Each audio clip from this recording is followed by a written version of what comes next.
금융공황 발생에 따른 세 가지 인간사. 상승장이 계속 이어지다 보면 뒤늦게 탐욕에 가담하는 사람들이 몰려들면서 시장의 실제 가치와 상관없이 주식이 계속 오른다. 묻지마 구매 시장인 오버슈팅이 일어난다. 그러나 상황이 지속되다 보면 반드시 거품이 빠지는 폭락장이 형성된다. 이 시기는 반드시 온다. 그저 자연의 원리다. 단지 언제인지 모를 뿐이다. 잎새가 떨어지고 가을이 지나면 겨울이 온다는 것은 알지만 아무도 이번 겨울은 오지 않을 거라고 생각하는 것과 같다. 그러나 어느 날 갑자기 아무런 예고 없이 폭설이 쏟아지듯 동시에 투매하는 언더슈팅이 일어나면서 주가가 큰 폭으로 하락하고 베어마켓으로 접어들게 된다. 대개 이런 대규모 폭락장은 10여 년 만에 한 번꼴로 찾아온다. 그런데 막상 발생하고 나서야 왜 이런 일이 일어났는지 설명하는 수많은 전문가가 나타나는 걸 보면 그 구체적 원인은 아무도 모르는 듯하다. 이런 폭락장에는 흔히 세 부류의 사람이 있다.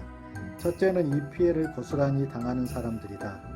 이런 사태는 금융시장에 투자한 사람들에게나 영향을 주는 것 같지만 실제로는 평범한 삶을 유지하는 많은 사람이 직접적인 피해자가 된다. 주식 한 장 투자한 적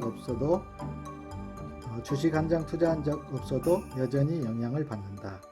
금융자산은 모두 사업체와 연결되어 있고 주가 폭락은 회사의 사업을 축소시킨다. 실업률이 증가하고 실물 경제는 빠르게 식어버리며 모든 사람의 소득이 줄어든다. 소득의 축소는 부동산 침체로 이어지고 부동산 하락으로 융자가 해소되거나 빚을 진 사람들은 채무 독촉을 받게 된다.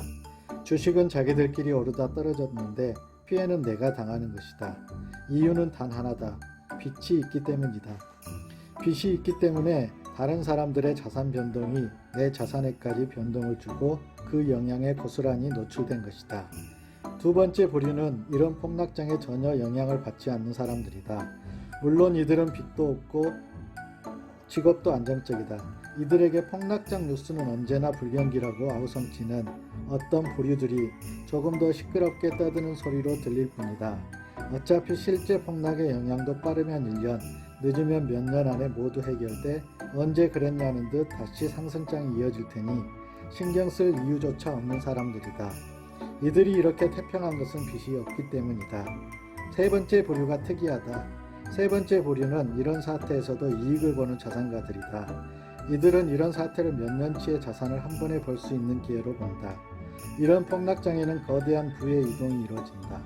하지만 이런 대이동은 물이 아래에서 위로 흐르지 않듯 가난한 자들의 돈이 부자에게로 흐르고 부자는 더 부자가 되는 이동이다. 하지만 부자라고 모두 이 혜택을 보는 것은 아니다. 사람들이 절망하고 공포에 떨며 모든 재산을 던져버릴 때 어둠 속으로 걸어 들어가는 사람들이 있다. 이들은 리스크가 가장 커져서 아무도 사지 않아 내던져버린 자산의 상태가 오히려 가장 리스크가 작은 상태인 것을 알아차리고 실제 행동에 옮기는 사람들이다. 이때는 경기에 대한 가장 극단적인 이야기라 가득 찬다. 그럼에도 이들은 투자를 멈추지 않는다. 산업과 경제에 대한 근본 가치를 믿는다. 세상이 결국 전진할 것임을 믿는 낙관주의자들이다. 이들의 야망은 매번 성공해왔다. 그러나 이들의 성공이 수백 년간 이어졌음에도 막상 그때가 오면 모두 고개를 숙이고 숨어버린다. 상황이 정리되고 고개를 들었을 때 낙관주의 자산가들은 이미 더 높은 집을 지어놓았다. 그것이 신이 세상을 이끄는 방식이다.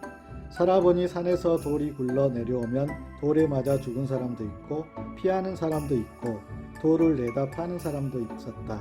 가장 큰 부의 이동은 매번 이런 식이었다.